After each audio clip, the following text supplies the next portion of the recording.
Атайымдар эркекти ыйлатпаңыз. Эркекти эч качан ыйлатпаңыз. Эркекти эмне ыйлатат билесизби?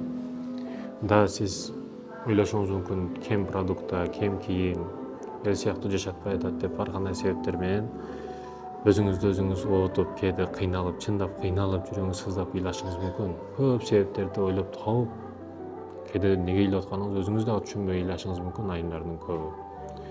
Бирок эркекти ыйлатпаңыз. Эркек миңде бир ыйлайт, өтө катуу ыйлайт. Анын ыйлашы өзүнө же өзгөлөргө өтө чоң чечим болушу мүмкүн. Ошондуктан эркектин ыйлашында өтө чоң бир маселе жатат артында. Сизди кичинен бышк иштеп койсо дагы же чымын чыгып койсо дагы ыйлашыңыз мүмкүн, бирок эркекти себепсиз эч нерсе ыйлата албайт.